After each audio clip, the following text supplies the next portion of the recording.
ବାମ୍ବିଲ ଗ୍ରାମର ଖଗେଶ୍ୱର ମହାନ୍ତଙ୍କ ଘର ମଧ୍ୟରୁ 5 ଫୁଟର ବିଷଧର ନାଗସାପ ଉଦ୍ଧାର।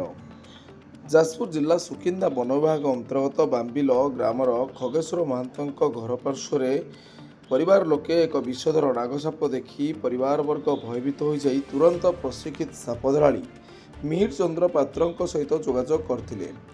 ମିହିର ସୂଚନା ପାଇ ମଙ୍ଗଳବାର ସକାଳ ସମୟରେ ତୁରନ୍ତ ଘଟଣାସ୍ଥଳରେ ପହଞ୍ଚି ବିଷଧର ନାଗସାପଟିକୁ ସୁରକ୍ଷିତ ଭାବେ ଉଦ୍ଧାର କରି ମହାଗିରି ପାଖ ଜଙ୍ଗଲରେ ସୁରକ୍ଷିତ ଭାବେ ଏହି ବିଷଧର ନାଗସାପଟିକୁ ଛାଡ଼ି ଦେଇଥିବା ସୂଚନା ମିଳିଛି।